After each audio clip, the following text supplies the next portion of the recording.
നമസ്കാരം. മലയാളി വാർത്തയിലേക്ക് സ്വാഗതം. കോൺഗ്രസ് വിട്ട് BJPയിലേക്ക് ചേക്കേറുന്ന പത്മജ വേണുഗോപാൽ ലക്ഷ്യമിടുന്നത് ചാലക്കുടി ലോക്സഭാ മണ്ഡലം.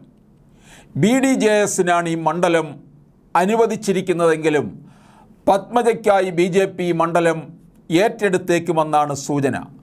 പകരം എറണാകുളം മണ്ഡലം BDJSന് നൽകും.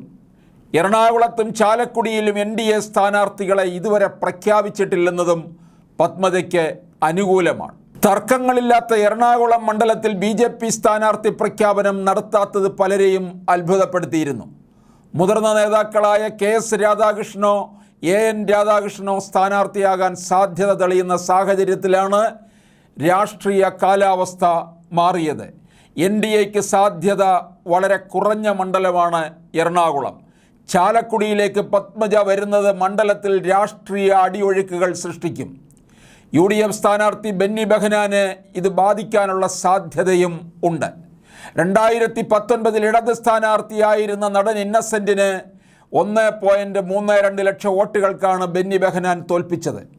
2014 ഇടതിൻ്റെ അപ്രതീക്ഷിത സ്ഥാനാർത്ഥിയായി വന്ന ഇന്നസെൻ്റ് UDFൻ്റെ PC ചാക്കോയെ 13,884 വോട്ടുകൾ കട്ടിമറിച്ചിരുന്നു.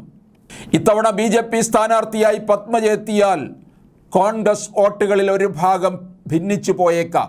ഇതോടെ LDF സ്ഥാനാർത്ഥി C രവീന്ദ്രനാഥിൻ്റെ സാധ്യതകൾ വർദ്ധിക്കുമെന്നാണ് LDFൻ്റെ കണക്കുകൂട്ടൽ.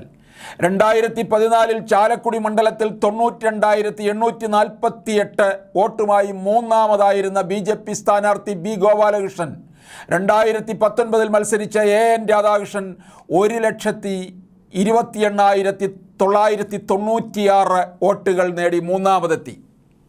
1,00,000 വോട്ടുകൾ കൂടി പത്മജ പിടിക്കുകയും ഇടതുപക്ഷം വോട്ട് വിഹിതം വർദ്ധിപ്പിക്കുകയും ചെയ്താൽ അത് ബെന്നി ബെഹനാന് പ്രതികൂലമാകുമെന്നാണ് വിലയിരുത്തൽ.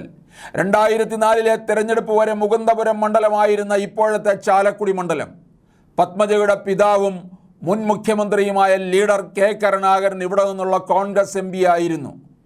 EMSൻ്റെ മകനും CPM നേതാവുമായിരുന്ന EM ശ്രീധരനായിരുന്നു അന്ന് കരുണാകരൻ്റെ എതിരാളി.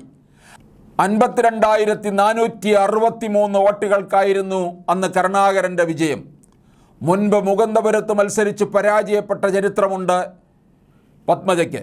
2004 തെരഞ്ഞെടുപ്പിൽ CPM സ്ഥാനാർത്ഥി ലോനപ്പൻ നമ്പാടനോടായിരുന്നു പരാജയം. 1.17 ലക്ഷം വോട്ടുകൾക്കായിരുന്നു നമ്പാടൻ്റെ വിജയം. ആ തെരഞ്ഞെടുപ്പോടെ മുകുന്ദപുരം മണ്ഡലം ഇല്ലാതായി ചാലക്കുടി രൂപപ്പെട്ടു. മുകുന്ദപുരത്ത് പിതാവ് ജയിച്ചെങ്കിലും മകൾ പരാജയപ്പെട്ടതാണ് ചരിത്രം. ചാലക്കുടിയായി മാറിയ പഴയ മണ്ഡലത്തിലേക്ക് പാർട്ടി മാറി പത്മജ വീണ്ടും എത്തിയേക്കുമെന്ന അഭ്യൂഹങ്ങൾ ശക്തമാകുമ്പോൾ കേരള രാഷ്ട്രീയത്തിലും മറ്റൊരു കഠിന പോരാട്ടത്തിന് തുടക്കമാവുകയാണ്. തെരഞ്ഞെടുപ്പിൽ തോൽക്കുക എന്ന ചരിത്രം പത്മജ തിരുത്തുമോ എന്ന ആകാംക്ഷയിലാണ് രാഷ്ട്രീയ കേരളം.